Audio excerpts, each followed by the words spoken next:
Courage comes from two places: reflexes.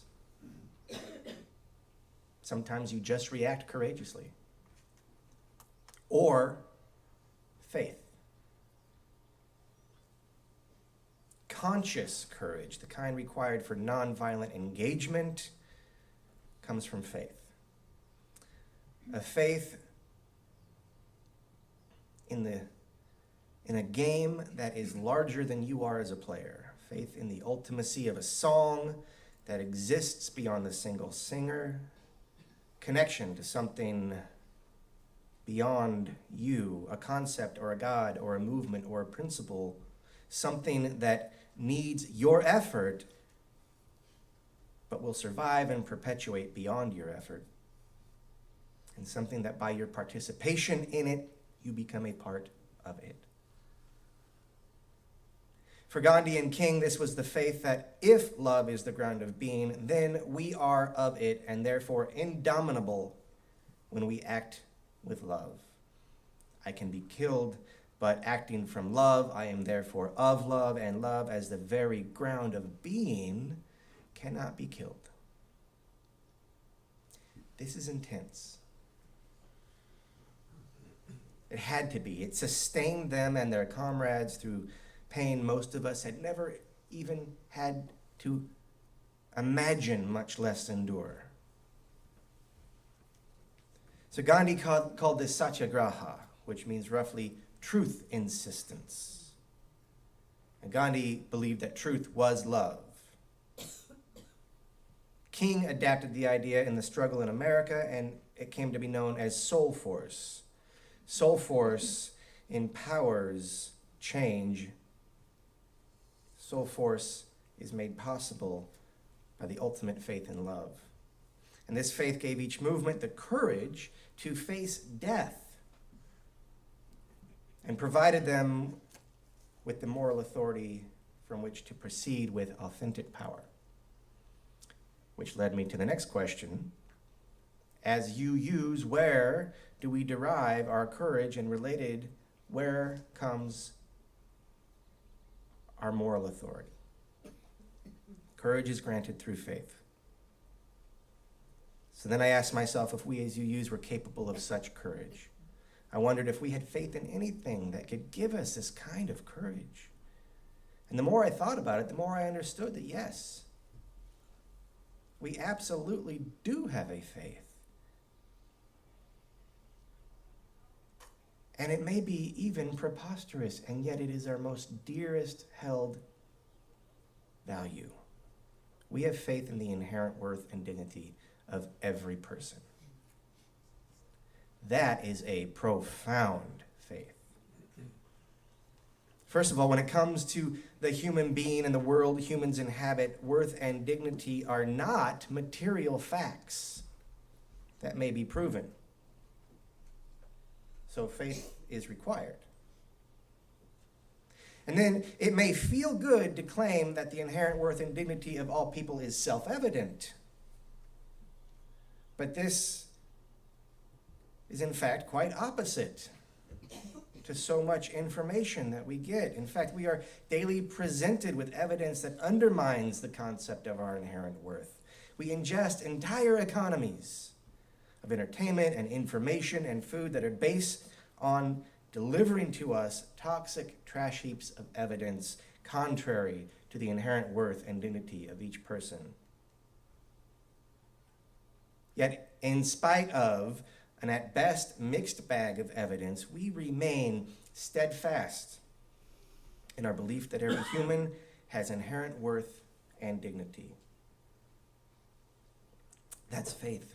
Despite the wars, the genocides, the torturers, the criminals, the abusers of people and power, the malfunctioning of institutions and systems, despite the unkind words and actions of those we encounter near and far, and despite our own behaviors, despite all of these, we remain persistent fools for love.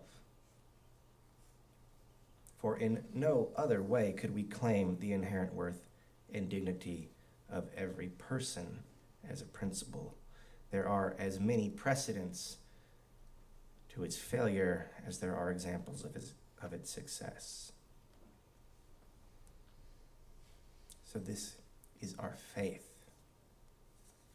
It is powerful, and it is where we plant our courage, in this faith, unabandoned, where our power may take root. Without faith in the power of love, without faith in the final efficacy of the inherent worth and dignity of all people, there would be no triumph of love over fear.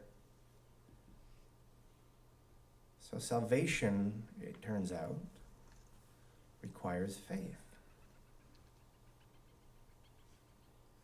So I offer you the opportunity for courage. In fact, you offer it to each other. Now, unlike many faith traditions, but very much in the same vein as Martin and Gandhi, our moral authority and our courage, those sources are inextricably linked. You see, moral authority of any kind can only come from one place, and that is practicing what you preach. That is the only way to have moral authority. Faith in the inherent worth and dignity of all people only has any merit if it is practiced. Our courage only has any chance if we practice the inherent worth and dignity of all people. And this is all the more true because, unlike faith in deity, for instance, faith in all humanity must begin with faith in one's self, and soon thereafter translate into behavior in relationship. And so for us to have any moral authority is also for us to discover the path to a kind of courage that can overcome the unimaginable, or perhaps, thankfully, the only imaginable for the time being. But it takes practice. For us to have moral authority and discover the path to a kind of courage that can overcome the only imagined, we must treat ourselves, each other, and all those we meet with the dignity they inherently possess. And this is as true for our enemies as it is for our loved ones, as true for strangers as it is for friends. And so our courage is contingent on faith and practiced in the compassion of our relationships. This is required most of all, and indeed is most effective when dealing with people and institutions who we stand in opposition to. And I am happy to say that there are times when we do this. So I'll tell you a story. My colleague, Reverend Daugert, serves at UUCT just down the road. They're a church with a close institutional relationship with no more deaths.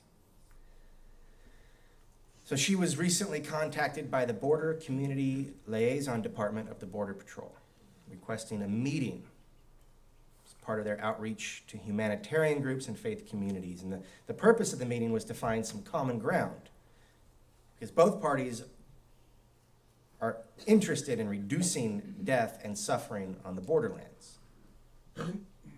These are two parties that are also frequently in fairly aggressive contention with one another.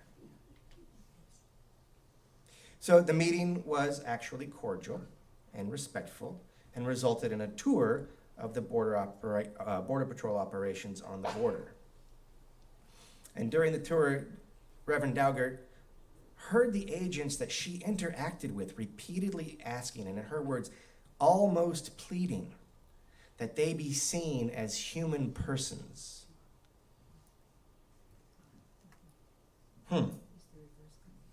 Isn't that interesting? Because that's frequently what we accuse them of doing, right? And so she says, this is the common ground I was able to establish. We want migrants to be seen as treated as human persons.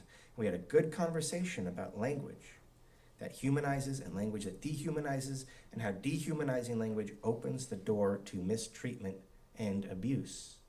They had this conversation.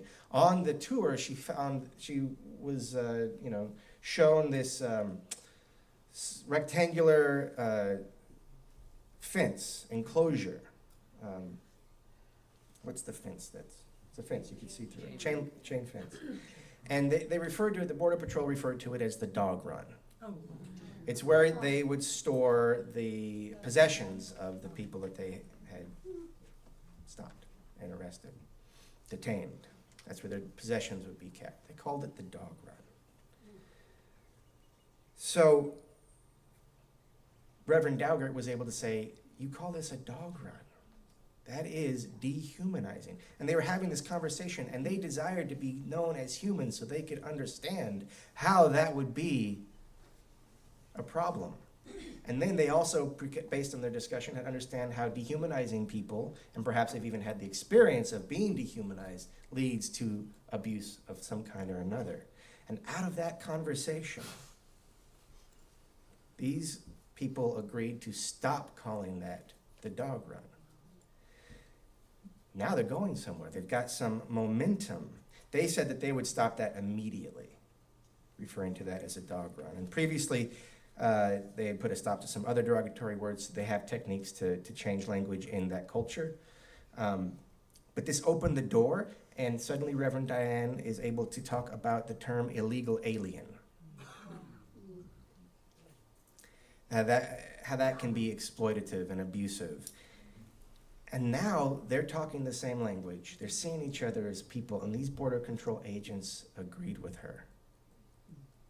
And they are going to put an end, or at least try to put an end to the use of the word in their operative domain of illegal alien.